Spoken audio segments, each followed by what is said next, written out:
for watching.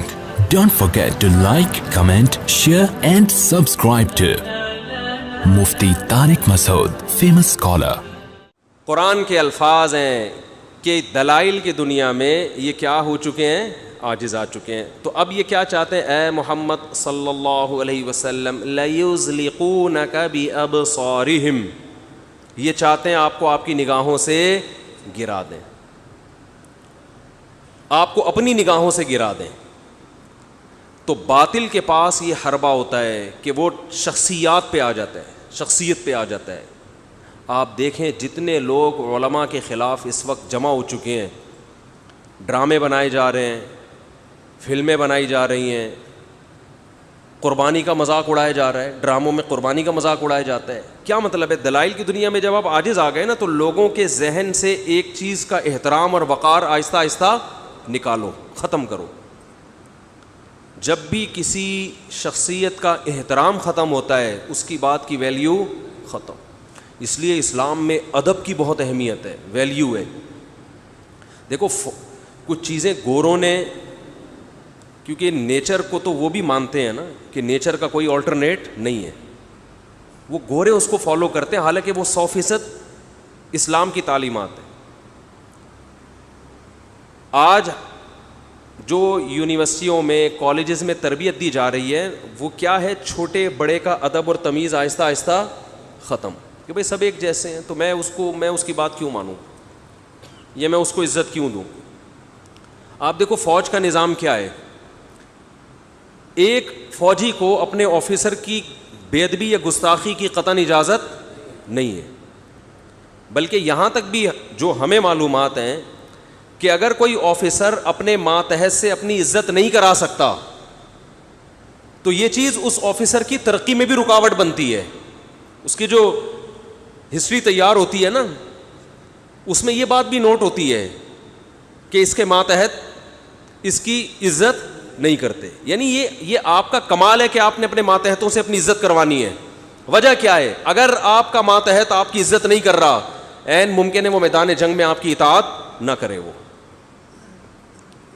کسی officer نے کسی عام فوجی کو کہا کہ بھئی آپ، ایک مثال دے رہا ہوں کہ یہ کوئی آرڈر دیا، وہ کہہ رہا ہے سر میں نہیں کر رہا. وہ کیا کہہ رہا ہے؟ میں نہیں کر رہا، جاؤ جو مرضی کرنا ہے اکھاڑ لو. فوج میں یہ نظام نہیں چل سکتا. یہ کیا ہے بھائی؟ Order is order. وجہ کہ آج یہ بے ادبی کر رہا ہے، کل جب جنگ چھڑے گی اور اس کو آرڈر دیا جائے گا لڑنے کے لیے، اس موقع پر اگر یہ کہہ دیا اس نے کہ میں نہیں جا رہا، تو آپ کو پتہ ہے میدان جنگ میں لمحے خطا کرتے ہیں اور صدیاں اس کی سزا پاتی ہیں. یہ جو بغداد کی خلافت کا خاتمہ ہوا ہے نا، یہ علماء کی کوے کے حلال یا حرام ہونے کی بحث کی وجہ سے نہیں ہوا. یہ بھی لوگوں نے علماء کو بدنام کرنے کے لیے ایک شوشہ چھوڑا ہوا ہے کہ بغداد میں اس پہ مفتیوں کی بحثیں ہوتی تھی کوا حلال ہے یا حرام، اور یہ مسئلے ہوتے، مناظرے ہوتے تھے. بغداد کی خلافت کا خاتمہ اس بیس پر ہوا ہے کہ ایک شخص نے جو حکومتی لیول پر بہت اوپر تک پہنچ چکا تھا، وہ غدار تھا، وہ چنگیز خان اور ہلاکو خان سے ملا ہوا تھا. اس نے بارڈر کھول دیا تھا ہلاکو چنگیز خان کو حملہ کرنے کے لیے. غداری کی اس نے مسلمانوں کے ساتھ، وہ رافضی تھا، اس نے غداری کی اور اس نے کیا کیا؟ چنگیز خان کے لیے کیا کر دیا؟ راستہ بنا دیا. وہ جب راستہ کھل گیا وہ تو اس کی فوجیں، ورنہ کسی کا باپ بھی بغداد پہ قبضہ نہیں کر سکتا تھا، اتنی مسلمانوں کے اندر پاور تھی لڑنے کی. لیکن جب آرڈر ہی آ گیا اوپر سے اور راستہ کھول دیا گیا تو فوج ماتحت تو اپنے آفیسر کی کو فالو کرتے ہیں نا. تو ایک بہت پیک کے عہدے پہ پہنچا ہوا آدمی، اس نے کیا کی؟ بغاوت کی. وہ مل گیا تھا ان کے ساتھ، تو اپنے ہی راستے کھول دیتے ہیں، اپنے ہی ملتے ہیں تو بغاوتیں کامیاب ہوتی ہیں. پھر تو یہ اصل وجہ بنی تھی بغداد کی خلافت کے خاتمے کا. میدان جنگ میں لمحے خطا کرتے ہیں اور صدیاں اس کی سزا پاتی ہیں. بغداد کی خلافت میں ایک شخص کی غداری نے پوری تاریخ مسلمانوں کی الٹ کے رکھ دی، پوری تاریخ الٹ دی. تو اس لیے فوج کے اصول کیا ہیں کہ بھئی ماتحت کو اپنے آفیسر کی عزت دینی پڑے گی. یہ انگریز کا بنایا ہوا قانون ہے جو ہماری آرمی میں بھی چل رہا ہے، بالکل صحیح ہے. تو یہی قانون جہاں بھی جس ملک میں بھی ہوگا نا، جس خاندان میں ہوگا کہ چھوٹا بڑوں کو عزت دے گا، تو وہاں بڑوں کی اطاعت کی جائے گی. جس قوم میں لوگ اپنے پیغمبر کی عزت کرتے ہوں گے وہاں پیغمبروں کے حکم کو فالو کیا جائے گا. جہاں لوگ علماء کی عزت کرتے ہوں گے وہاں علماء کی بات کو وزن دیا جائے گا. جہاں ٹیچر کی عزت ہوگی وہاں ٹیچر کی بات کو ویلیو دی جائے گی, اس کی بات کو لوگ شوق سے سنیں گے. جہاں عزت ختم, ادب ختم, اس لیے کہتے ہیں نا بے ادب بد نصیب. جو آدمی ادب ختم ہو جائے تو پھر اس کی تربیت اور ٹریننگ اور علم کا راستہ اس کے لیے بند ہو جاتا ہے, سیکھنے کے دروازے بند ہو گئے اس کے لیے. ایک دوست تھے وہ مسٹر کراچی بنے, پرانی بات ہے, تو انہوں نے مجھے بتایا کہ میں جس ٹرینر سے ٹریننگ لیتا تھا تو میں اس کا احترام کرتا تھا, اسے عزت دیتا تھا, اور کیونکہ وہ نا ڈانٹتا بہت تھا. کہہ رہے جبکہ جو میرے ساتھی تھے نا وہ جب ٹیچر ڈانٹتا تھا تو یہ بھی آگے سے منہ بناتے تھے. تو مجھے ٹیچر نے ایک خوشخبری سنائی کہ تو بن جائے گا کچھ نہ کچھ, تو اس فیلڈ میں آگے نکلے گا, یہ نہیں بن پائیں گے. وہی ہوا, مسٹر کراچی یہ شاید پورے سندھ میں انعام جیتا یہ آدمی, اور اب ان کے پورے کراچی بلکہ میرا خیال ہے پورے ملک کے جم فری ہیں, جہاں وردی عزت دے دی اللہ نے اس فیلڈ میں. تو دنیا میں بھی یہ اصول ہے کہ آپ جس سے علم حاصل کر رہے ہو, چاہے وہ دنیا کا علم ہے, دنیا کا فن ہے, اس کو جب تک آپ عزت نہیں دو گے اللہ اس علم میں برکت نہیں دیتا. اگر وہ علم حاصل ہو بھی گیا نا تو فساد کا ذریعہ بنو گے, تعمیر کا ذریعہ نہیں بنو گے, کام نہیں لے گا اللہ. فساد کا کام ہو جائے گا آپ سے, تعمیری کام نہیں ہوگا. تو ہمارے اکابر, ہمارے اسلاف استاذوں کا بے پناہ احترام کیا کرتے تھے. صحابہ میں ہم دیکھتے ہیں, تابعین میں ہم دیکھتے ہیں, ایک حدیث لینے کے لیے نا استاذ کے دروازے پہ بیٹھ گئے, گھنٹوں گھنٹوں بیٹھے رہے کہ ہم دروازہ بجا کے استاذ کے آرام میں خلل نہیں کریں گے. جب استاذ باہر نکلے تو ان سے حدیث پوچھی. بہت ملتا ہے ایسے, ملکوں کا سفر کر کے گئے, تھکے ہارے آئے لیکن گھر کے دروازے کے باہر بیٹھ گئے, جب یہ باہر آئیں گے تو ہم ان سے پوچھیں گے اس حدیث کے بارے میں. تو یہ احترام ہمیں قرآن نے بتایا ہے. قرآن سب سے پہلے معلم تھے آپ صلی اللہ علیہ وسلم. قرآن نے کیا کہا؟ لا ترفعوا اصواتکم فوق صوت النبی. صحابہ سے قرآن نے کہا کہ اپنی آواز کو نبی کی آواز سے اونچا بولو مت کرو. کیوں؟ معلم ہیں, تمہارے ٹیچر ہیں, مربی ہیں, تو احترام کرنا ہے, آواز کو پیغمبر کی آواز سے اونچا نہیں کرنا. یہی احترام تابعین نے صحابہ کا کیا ہے. جو احترام صحابہ نے کس کا کیا؟ آپ صلی اللہ علیہ وسلم کا. یہی تابعین نے کس کا کیا؟ صحابہ کا. جو بھی ثقہ تابعی ہیں, جو بھی مشہور تابعی ہیں جن سے اللہ نے دین کا کام لیا, یہی تبع تابعین نے تابعی کا. اور یہی سلسلہ اہل حق میں آج تک چلا آ رہا ہے. آج آپ ہمارے مدارس میں ماحول دیکھ سکتے ہیں کہ ہمارے طلبہ استاذ کی آواز سے اونچی آواز نہیں کرتے, ان کی موجودگی میں اپنی رائے نہیں دیتے کہ بڑا بیٹھا ہوا ہے تو بھائی اس کو بولنے دو. اور آج کیا ہو رہا ہے, جو جتنا ٹانگڑ آ رہا ہے نا, جو جتنا بدتمیز ہے, لوگ اس کو حق پرست سمجھتے ہیں. بدتمیزی اور حق پرستی کو آپس میں کیا کر دیا ہے؟ جوڑ دیا گیا. بدتمیزی کو سمجھا جاتا ہے یہ کیا ہے؟ حق گو ہے, ڈنکے کی چوٹ پہ, جو جیسے ہے نا نوجوان جو یہ کہتے ہیں کہ مجھے جب غصہ آتا ہے تو میرا میٹر شارٹ ہو جاتا ہے, تو یہ گدھے ہونے کی علامت ہے. غصے کے وقت ہی تو پتہ چلتا ہے کہ کون اپنے میٹر پہ کنٹرول رکھتا ہے اور کس کا میٹر کیا ہو جاتا ہے, شارٹ. لیکن آج اس کو کمال سمجھتے ہیں. جو نوجوان کہ میں غصے میں پاگل ہو جاتا ہوں, کہتے ہیں واہ زبردست یار, تو غصے میں تو زبردست یار, ہم تو پھر بھی ہم تو پاگل نہیں ہوتے, جو بہت بہادر ہے. تو جو برائی تھی وہ کیا بن گئی ہے؟ اچھائی. کہتے ہیں غصے آؤ تو رکھ کے چماٹ لاتا ہوں میں, جب میرے کو غصہ ہے رکھ کے چماٹ لگانا کہ اچھا کام ہے. تو بالکل اسی طرح بدتمیز اور بے ادب کو کیا سمجھا جاتا ہے؟ اچھا.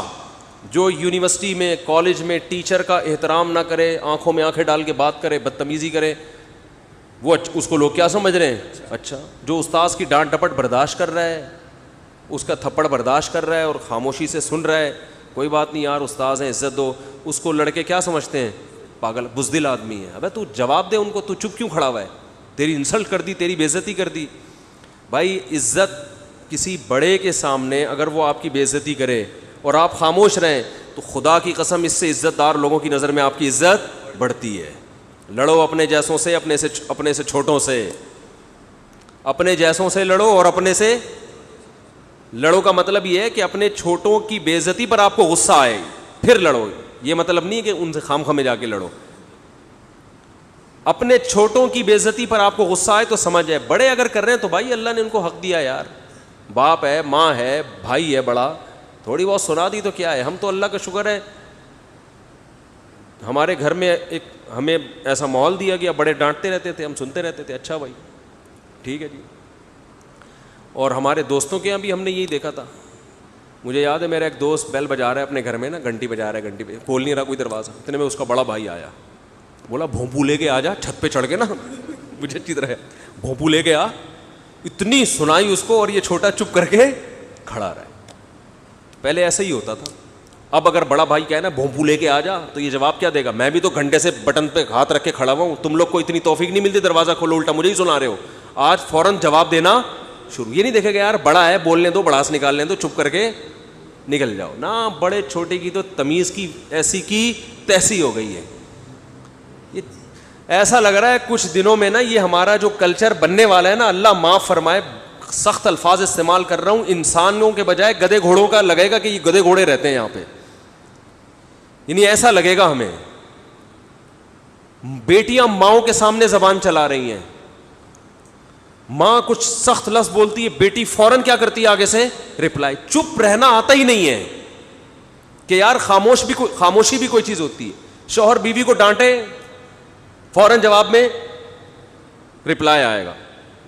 چلو یار اس کو غصہ آئے تم تھوڑی دیر کے لیے چپ ہو جاؤ, فوراً اینٹ کا جواب کس سے ملتا ہے؟ پتھر سے. تو ہر جگہ یہی مارکیٹ میں ایک فیشن ہے, ٹھیک ہے نا, چل رہا ہے. تو قرآن کیا کہہ رہا ہے کہ یہ لوگ چاہتے ہیں محمد صلی اللہ علیہ وسلم آپ کو نظروں سے گرا دیں, ویلیو ختم کر دیں. قرآن کیا کہہ رہا ہے کہ اتنا ادب کرنا ہے تم نے محمد صلی اللہ علیہ وسلم کا کہ اپنی آواز آپ کی آواز سے اونچی نہیں کرنی. تو ادب میں ایک یہ چیز پتہ چلی, بڑوں کی محفل میں آپ اونچی آواز سے بات نہ کریں. اپنے ٹیچر کے سامنے پست آواز, اپنے باپ کے سامنے پست آواز, بڑے بھائی کے سامنے پست آواز, بڑی بہن کے سامنے پست آواز, ماں کے سامنے بولو پست آواز, بیوی اپنے شوہر کے سامنے اونچی آواز. خواتین غصہ کرتی ہیں ہمیں کیوں ہے اتنی ایسی اتنی تمیز ومیز. تو اور کیا قرآن نے ادب سکھایا؟ یہ تو کہہ رہے ہیں نا یہ آپ کو نظروں سے گرانا چاہتے ہیں, قرآن کیا کہہ رہے ہیں؟ ہم صحابہ کی نظروں میں آپ کو اٹھانا چاہتے ہیں.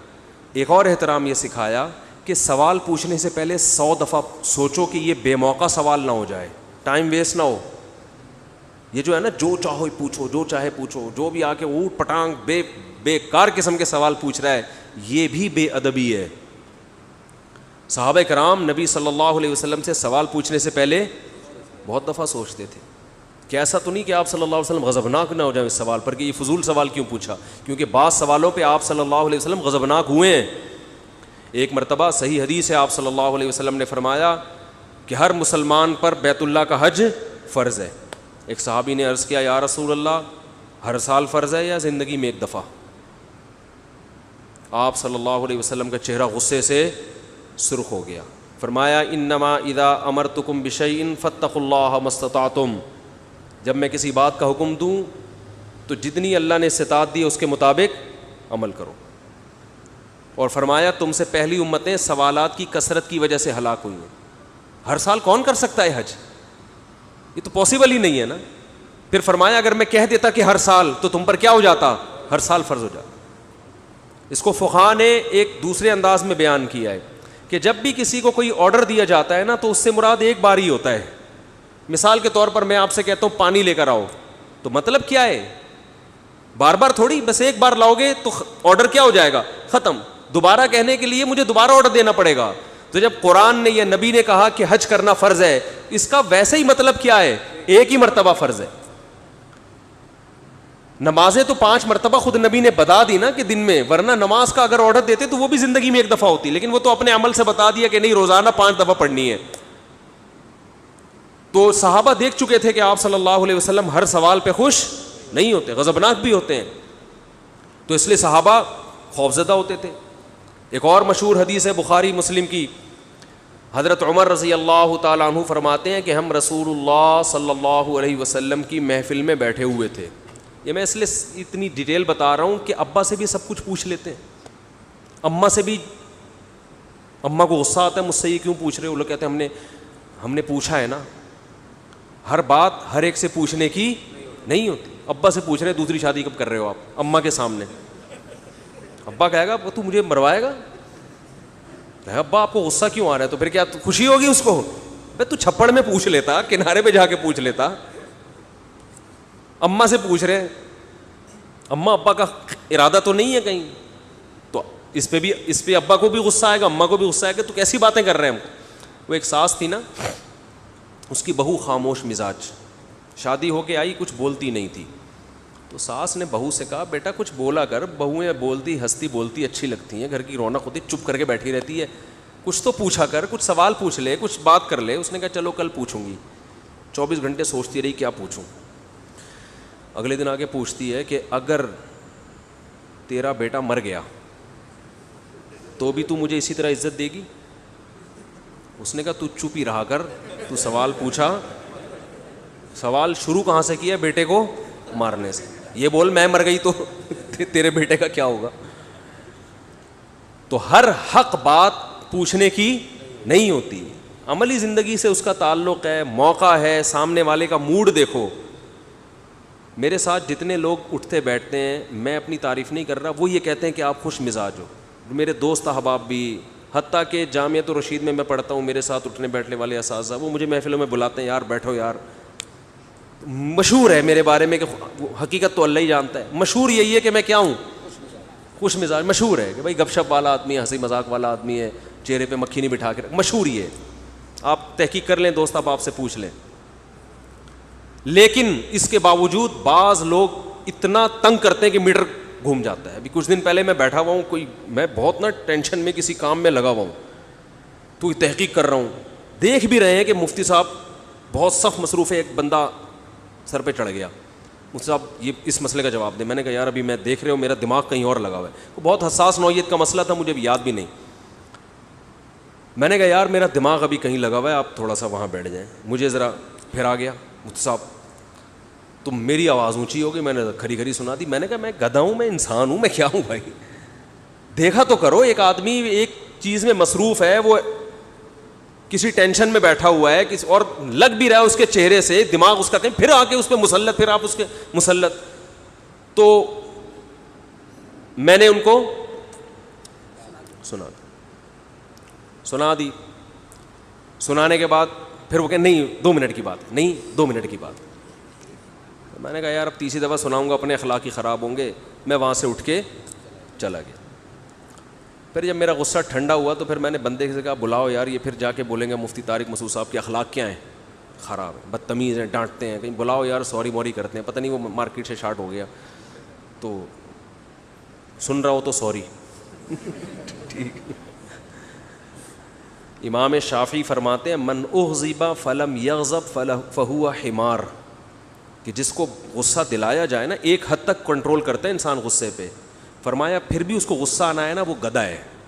گدھے کو جتنا لوڈ ڈال دو غصہ نہیں کرتا.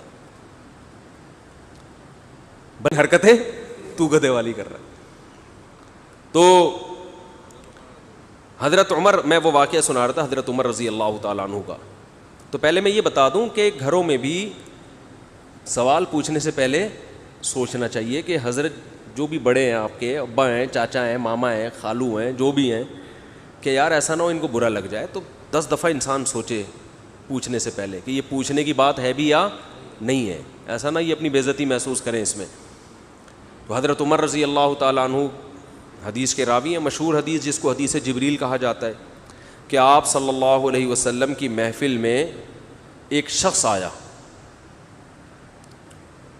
اور کیا تھا, شدید بیاض الثیاب, انتہائی سفید کپڑے اس شخص نے پہنے ہوئے, شدید سواد الشعر, انتہائی سیاہ بال, لا یرا علیہ اثر السفر ولا یعرفہ منا احد. کتنی عجیب بات ہے, کہہ رہے ہیں ہم میں سے کوئی اسے جانتا بھی نہیں تھا, لیکن اس پہ سفر کے کوئی آثار تھے بھی نہیں. تو بہت عجیب سی بات ہے یا نہیں ہے کہ ایک بندے کے اتنے سفید کپڑے, جبکہ وہ اس محلے کا بھی, کیونکہ پہلے تو اونٹوں پہ پیدل آتے تھے نا, تو بھائی میلے کپڑے ہوتے ہیں, ہم کہتے ہیں پتہ نہیں کہیں سے کہاں سے آیا ہوگا, مصر سے آیا ہوگا, شام سے آیا ہوگا, کہیں سے آیا ہوگا. وہ لوگ تو سب ایک دوسرے کو جانتے تھے جیسے گاؤں میں جانتے, صدیوں سے اکٹھے رہ رہے ہیں, لیکن کپڑوں کی سفیدی سے لگ رہا ہے بھائی مقامی آدمی ابھی نہا دھو کے آیا ہے, مگر ہم میں کوئی اس کو جانتا نہیں ہے. اور ایسا جوان کہ اس کے انتہائی سے احوال, اور نبی سے اتنی بے تکلفی کا اظہار جیسے کوئی پرانا دوست ہو. حتی اسند رکبتیہ الی رکبتیہ ووضع کفیہ علی فخذیہ, اپنے گھٹنے نبی کے گھٹنوں کے ساتھ ملا دیے, ایسے دو زانوں چپک کے بیٹھ گیا, اور اپنے ہاتھ اپنی یا نبی کی ران مبارک پہ رکھ دیے. تو کتنا عجیب منظر ہے. لیکن حضرت عمر فرماتے ہیں ہم میں یہ گویا حدیث کا مفہوم ہے کہ ہم میں ہمت نہیں ہوئی کہ نبی سے پوچھے کہ یہ کون ہے. بھائی دیکھ رہے ہیں بس جو بھی منظر ہے دیکھتے رہو, ہو کیا رہا ہے. بھائی نبی جب نہ اس کو ڈانٹ رہے ہیں نہ اسے کچھ کہہ رہے ہیں, ہوگا کچھ ہمیں نہیں پتا. اور پھر آگے کیا فرماتے ہیں کہ نبی سے سوال پوچھا, یا محمد اخبرنی عن الاسلام, آپ مجھے بتاؤ اسلام کیا ہے. تو آپ صلی اللہ علیہ وسلم نے بتانا شروع کیا, الاسلام ان تشہد ان لا الہ الا اللہ وان محمد رسول اللہ. سب صحابہ بیٹھے ہوئے ہیں, سب یہ منظر دیکھ رہے ہیں, مگر کسی کی ہمت نہیں ہے کہ وہ نبی کی مجلس میں پوچھ لیں. بھائی چپ کر کے دیکھتے رہو کیا ہو رہا ہے. ہم ہوتے 20 دفعہ ہم درمیان میں پہلے اس کو گریبان سے پکڑ کے باہر نکالتے ہیں, تو ہے کون, کس سے پوچھ کے آیا ہے, اور تو پہلے بتا تو تیرے کپڑوں پہ نہ کوئی اثر ہے, جن تو نہیں ہے کہیں. بھائی دیکھ رہے ہیں کہ جب نبی کچھ نہیں کہہ رہے تو سب سے زیادہ اعتراض کس کو ہونا چاہیے تھا, نبی کو. تو نبی ہم سے زیادہ جانتے ہیں, تو جب وہ خاموش ہے تو ہم بھی کیا کریں, چپ کر کے بیٹھے رہے, آرام سے خاموشی سے بیٹھے رہے. اور پھر کتنا عجیب منظر کہ گھٹنے نبی کے گھٹنوں مبارک کے ساتھ ملا کے پوچھ رہے ہیں کہ اخبرنی عن الاسلام, آپ بتاؤ مجھے اسلام کیا ہے. تو آپ نے فرمایا اسلام یہ ہے کہ گواہی دو کہ اللہ کے سوا کوئی عبادت کے لائق نہیں, اور محمد صلی اللہ علیہ وسلم اللہ کے بندے اور رسول ہیں. وتقیم الصلاۃ وتؤتی الزکاۃ وتصوم رمضان وتحج البیت ان استطعت الیہ سبیلا. رمضان زکوٰۃ دو, رمضان کے روز نماز قائم کرو, زکوٰۃ دو, رمضان کے روزے, اور استطاعت ہے تو حج کرو. فرماتے ہیں اس نے کہا صدقتا, اے محمد آپ نے سچ کہا. حضرت عمر کہتے ہیں ہمیں اور عجیب, فعجبنا یسألہ ویصدقہ. بھائی سوال بھی پوچھ رہا ہے اور خود ہی کہہ رہا ہے سچ کہا, کوئی یہ تو امتحان لینے کے لیے آیا ہے. اور امتحان کس کا ہو رہا ہے معاذ اللہ, پیغمبر صلی اللہ علیہ وسلم کا. بھائی جو سوال پوچھتا ہے وہ یہ تو نہیں کہتا کہ آپ نے جواب بالکل صحیح دیا ہے, اس کا مطلب آپ کو تو پہلے سے پتا تھا, تو پوچھ کیوں رہے ہم سے. لیکن کسی صحابی میں یہ ہمت نہیں ہو رہی کہ نبی کے محفل میں سوال پوچھیں کہ یا رسول اللہ جب یہ پوچھا کیوں اس نے, یہ تو معاذ اللہ آپ کا امتحان لینے آیا گویا.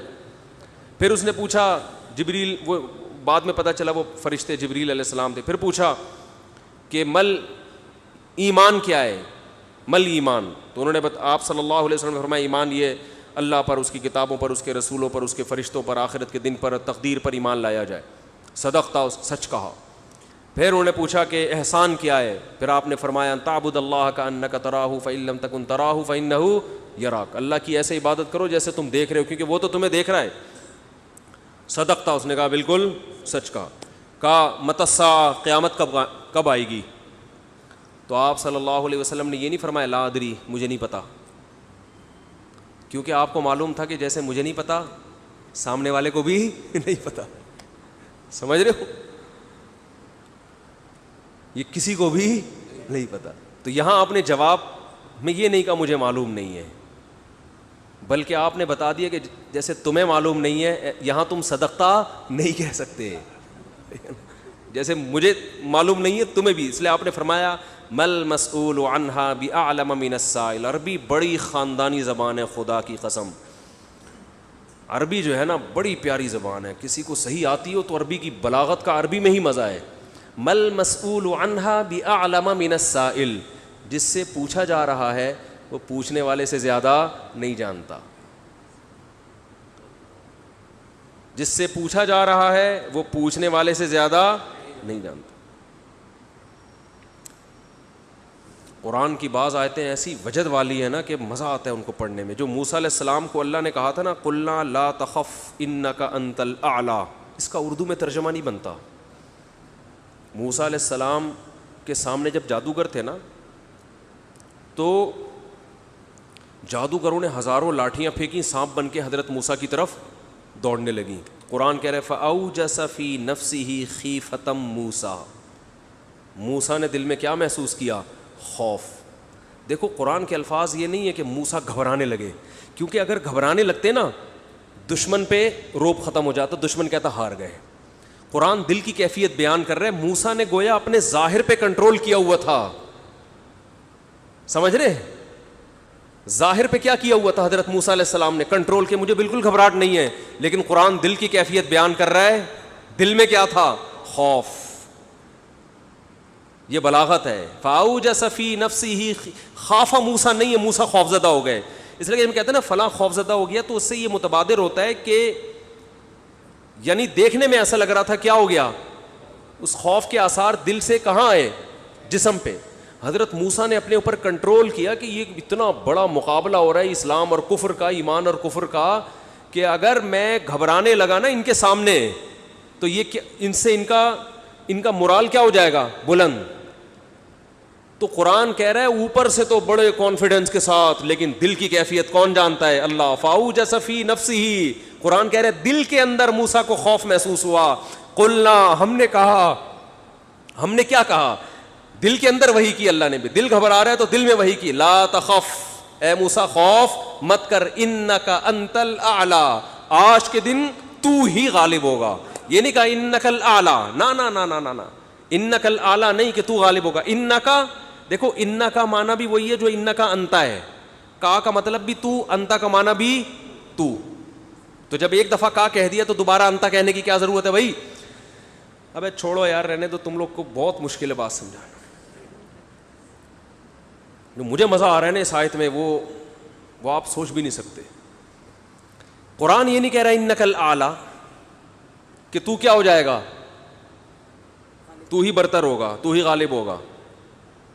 انکا انتا, یہ تاکید کے لیے, اے موسیٰ تو, صرف تو, ٹھیک ہے نا, اکیلا. الاعلی, اور اعلی بھی نہیں ہے, اصولی طور پر خبر پر الف لام داخل نہیں ہوتا. گرامر کے لحاظ سے اصولی طور پر انکا انتا اعلی ہونا چاہیے, یا انکا, سوری انتا نہیں, انکا اعلی. مبتدا معرفہ ہوتا ہے, خبر کیا ہوتی ہے؟ نکرہ. سمجھتے نہیں ہو بات کو, جب پڑھو گے نہیں رات کو تو سمجھو گے نہیں بات کو. انکا اعلی ہونا چاہیے, اے موسیٰ تو غالب آ جائے گا, یہ مطلب ہوگا سیدھا سیدھا ترجمہ اس. اللہ نے اعلی پہ الف لام لگا دیا. الف لام جب لگتا ہے نا کسی, تو وہ کسی اسپیسیفک چیز کو کہتے ہیں. جیسے کتاب کا مطلب کوئی بھی کتاب, الکتاب کا مطلب کوئی اسپیسیفک, کوئی خاص کتاب. آپ جب کہتے ہیں بندہ آیا ہے, بچے گھر میں آ کے بتا رہے ہوتے ہیں پنجاب میں بندہ آیا ہے, کراچی میں کہتے ہیں آدمی آیا ہے کوئی. یہ بندہ کا لفظ پنجاب سے امپورٹ ہوا ہے. کراچی میں لوگ کہتے تھے کوئی انسان آیا ہے, کوئی آدمی آیا ہے, تو پنجاب میں کیا کہتے ہیں اس کو؟ بندہ آیا ہے. اچھا شگون کے انسان کا بچہ بن جائے, وہ بندہ بن جائے, ٹھیک ہے نا. تو ہم جب کہتے ہیں کوئی بندہ آیا ہے, یہ ایک بندہ آیا ہے, تو وہ ان نون ہوتا ہے. اکثر ابو کو بتا رہے ہوتے ہیں ابو ایک انکل آئے ہیں, اس کا مطلب کیا ہوتا ہے؟ کوئی ہے. لیکن اگر ایسا بندہ آیا ہو جس کا آپ کو پتا ہو, یعنی پہلے آ چکا ہو اور آپ اس کے انتظار کر رہے ہو, وہ اسپیسیفک وہ بندہ آ چکا ہو, تو عربی میں کہیں گے البندہ. بندہ عربی کا لفظ نہیں, لیکن میں سمجھانے کے لیے, جاء رجل یو سڑے راغلے, یو سڑے کہیں گے نا, یو سڑے راغلے, موقع دے کے بھاگ لے. ایک بندہ آیا ہے, جاء الرجل, تو اس کا مطلب وہ ایک مخصوص بندہ ہے جس کا پہلے سے آپ کی کھوپڑی میں تصور ہے. تو قرآن کہہ رہا ہے انکا انت الاعلی. الاعلی کا مطلب کہ جب مقابلہ ہو رہا ہے نا, تو جو شخص برتر آنے والا ہے لوگوں کے ذہن میں گویا کہ اس کا ایک تصور ہے کہ ایک نہ ایک جیتے گا, تو وہ جو جیتنے والا مخصوص شخص ہے, آپ کے علاوہ کوئی بھی نہیں ہے وہ, اور صرف آپ ہی ہو. الاعلی کون ہے آج؟ الاعلی, اعلی نہیں بلکہ الاعلی کون ہے؟ پورا ترجمہ ہو نہیں سکتا اس کا. وہ کون ہے؟ اے موسیٰ صرف اور صرف تو ہی ہے, تو لا تخف, تجھے خوف زدہ ہونے کی ضرورت نہیں ہے. تو کیا بات کر رہا تھا میں, یہ آیت کہاں سے آ گئی؟ ہاں تو یہی نبی صلی اللہ علیہ وسلم نے جو فرمایا نا مل مسئول عنہا بأعلم من السائل، یہ بھی کیا ہے؟ بلاغت ہے. جس سے پوچھا جا رہا ہے وہ سائل مسئول سائل سے زیادہ نہیں جانتا.